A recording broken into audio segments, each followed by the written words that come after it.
अगर आप 60-70 के दशक के फिल्मों के शौकीन हैं तो आप उस जबरदस्त खलनायक से ज़रूर परिचित होंगे जिसका नाम है मनमोहन, जिन्हें अक्सर मनमोहन पंचामिया भी कहा जाता है, जो 1960 और 1970 के दशक के हिंदी सिनेमा के एक बेहद स्टाइलिश और लोकप्रिय खलनायक थे।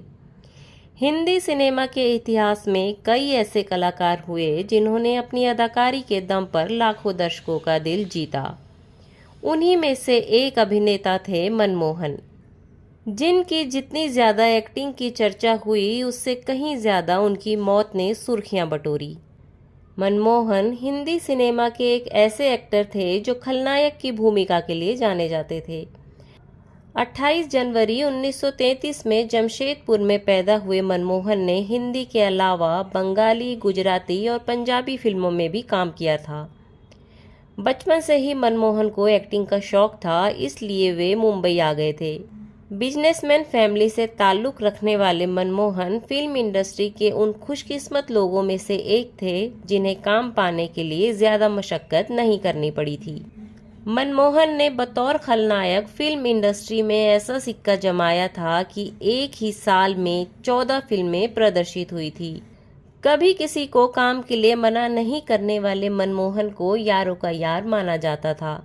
बॉलीवुड के पहले सुपरस्टार राजेश खन्ना, धर्मेंद्र, संजीव कुमार, जितेंद्र, सुजीत कुमार के करीबी दोस्त मनमोहन ने अपनी दोस्ती की वजह से ही विनोद खन्ना को फिल्मों में एंट्री करवाई। मनमोहन की मशहूर संगीतकार जय किशन से काफ़ी अच्छी जान पहचान हो गई थी। उन्होंने मनमोहन को निर्देशक केवल कश्यप से मिलवाया था, जो उन दिनों मनोज कुमार को लेकर फिल्म शहीद बनाने की योजना बना रहे थे।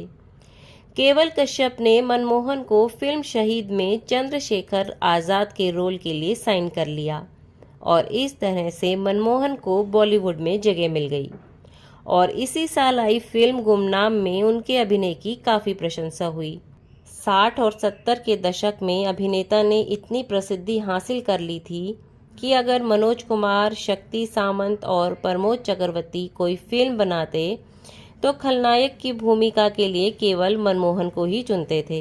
मनमोहन यारों के यार थे और बहुत हंसमुख इंसान थे। इंडस्ट्री में हर एक्टर, डायरेक्टर से उनके अच्छे संबंध थे और इसी संबंधों की वजह से मनमोहन ने विनोद खन्ना की जिंदगी बदल दी थी। मनमोहन ने अपनी दोस्ती की वजह से ही विनोद खन्ना की फिल्मों में एंट्री करवाई थी। यहाँ बता दें कि विनोद खन्ना की एंट्री फिल्म इंडस्ट्री में बतौर विलेन ही हुई थी, लेकिन खुद मनमोहन की फिल्मों में एंट्री की कहानी काफ़ी दिलचस्प है। जमशेदपुर के बिजनेसमैन फैमिली से आने वाले मनमोहन को बचपन से ही एक्टिंग की धुन सवार थी। जमशेदपुर के सांकची के आम के बागान में उस दौर के मशहूर कॉमेडी एक्टर मुकरी और टुनटुन का एक प्रोग्राम होना था। वहां एक होटल में ये टीम ठहरी हुई थी। इसकी जानकारी जब मनमोहन को मिली तो उनकी खुशी का ठिकाना ना रहा। एक्टिंग के शौकीन मनमोहन होटल पहुंच गए और इन मशहूर कलाकारों की खूब खातिरदारी की। मनमोहन से ये लोग इतने प्रभावित हुए कि अपने साथ ही मुंबई लेकर चले गए। माया नगरी मुंबई में मनमोहन ने शहीद, जानवर, गुमनाम, आराधना, हम जोली, क्रांति और अमर प्रेम जैसी फिल्मों में शानदार अदाकारी का जबरदस्त सिक्का जमाया था। कहते हैं कि राजेश खन्ना की लगभग हर फिल्म में मनमोहन होते थे। मनमोहन के बेटे नितिन मनमोहन भी बॉलीवुड में एक फिल्म निर्माता थे मैं इसलिए इस्तेमाल कर रही हूँ कि अब वो भी हमारे बीच नहीं रहे। उन्होंने बोल राधा बोल, लाडला, दीवानगी, भूत और यमला पगला दीवाना जैसी फिल्मों से मुंबई में जमशेदपुर का नाम रोशन किया था। अभिनेता मनमोहन की दर्दनाक मौत के बारे में जानकर आप चौंक उठेंगे। उनका करियर बहुत ही अच्छा चल रहा था। वो अभिनेता मनोज कुमार के साथ एक फिल्म की शूटिंग के सिलसिले में मुंबई के नज़दीक पेटवाला गए हुए थे। पूरा क्रू रात को सोया हुआ था।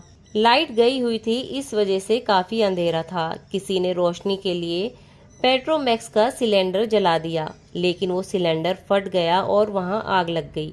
बगल में ही मनमोहन लेटे हुए थे। वो आग की चपेट में आ गए। जब तक आग बुझाई जाती वो 80% जल चुके थे। उन्होंने सिल्क का कुर्ता और लुंगी पहनी हुई थी जिसने आग को जल्दी पकड़ लिया। फौरन उनको अस्पताल ले जाया गया। कई महीनों तक इलाज चला जिससे उनकी जान तो बच गई, लेकिन शरीर में इन्फेक्शन की वजह से उनका पूरा लीवर खराब हो गया। इस हादसे के बाद उनकी तबीयत बिगड़ती चली गई। वो सब कुछ छोड़ छाड़ कर जमशेदपुर चले आए। 26 अगस्त 1979 को सिर्फ 46 साल की उम्र में उनकी दर्दनाक मौत हो गई, लेकिन बॉलीवुड उन्हें आज भी उनके अलग अंदाज और अभिनय के लिए याद करता है।